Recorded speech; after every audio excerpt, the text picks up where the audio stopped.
Les baskets magiques. C'est l'histoire d'un petit garçon. Un petit garçon qui vit avec son grand-père. Et ce petit garçon, il devient petit à petit un peu moins petit.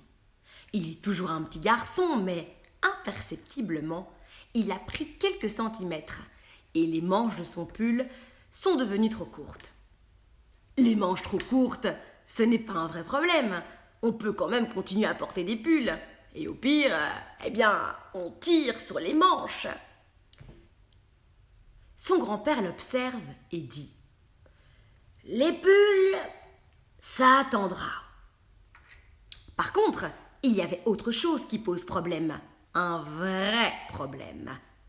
Le garçon n'a pas poussé que vers le haut. Pour continuer à tenir debout, ses pieds aussi ont grandi.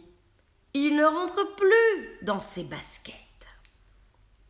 Et là, rien à faire. Les baskets, ça ne sert à rien de tirer dessus. Alors le grand-père décide d'emmener le petit garçon dans une boutique de chaussures. Tous deux s'avancent qu'à vers une enseigne lumineuse et colorée. Magic Basket. Le grand-père va qu'à à cause de son grand âge. Et le petit-fils va qu'à à cause de ses chaussures trop petites.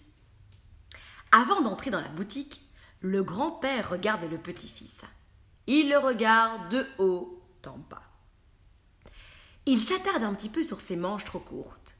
Et il dit « Maintenant, tu es assez grand pour choisir toi-même tes affaires. Ce sera à toi de choisir les baskets que tu veux. » Oh, celles que je veux? Oui, celles que tu veux. Oh, promis? Promis. Aïe, les promesses. Forcément, quand le petit-fils montre à son grand-père la paire de baskets qu'il a choisie, ce n'est pas du tout ce que le grand-père avait imaginé.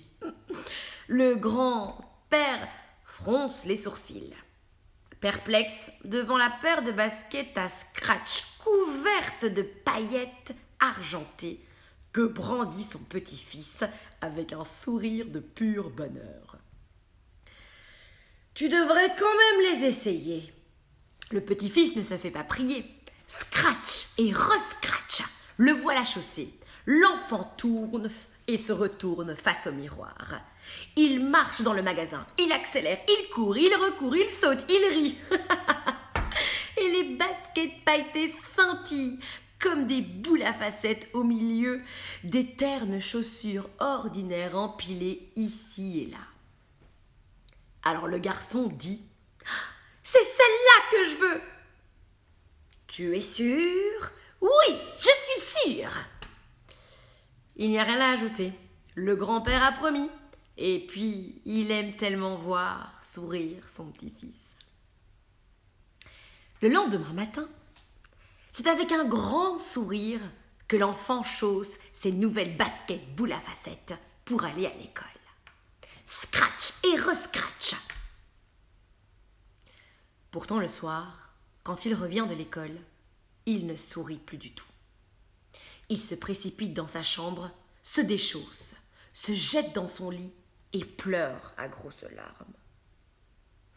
Le grand-père colle son oreille à la porte et il l'entend gémir. « C'est pas vrai, c'est pas vrai, c'est pas vrai que les paillettes, c'est pour les filles. » Le pauvre homme ne sait plus quoi faire. Le lendemain matin, comme chaque jour, le grand-père vient réveiller son petit-fils. Mais ce jour-là, le garçon refuse de sortir de son lit. Il ne veut pas aller à l'école. Et le surlendemain, pareil. Le grand-père est désemparé.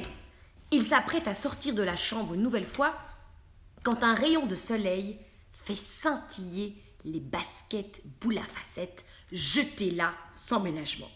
« Enlève-les !» s'exclame l'enfant. « C'est de leur faute, elles sont maléfiques !» Alors le grand-père ramasse les baskets et sort de la chambre. Le lendemain matin, le garçon ouvre les grands yeux. Elles sont là. Elles sont là au pied de son lit, les baskets boule à facettes. Elles luisent doucement dans la lumière du matin. Leurs semelles sont couvertes de boue et elles ont laissé des traces de terre de la porte de la chambre jusqu'au pied du lit. Quand le grand-père entre, il les regarde avec surprise et demande « Mais comment est-ce qu'elles sont arrivées là? Tu es sortie cette nuit? Non! Et tu ne veux toujours pas sortir? Non.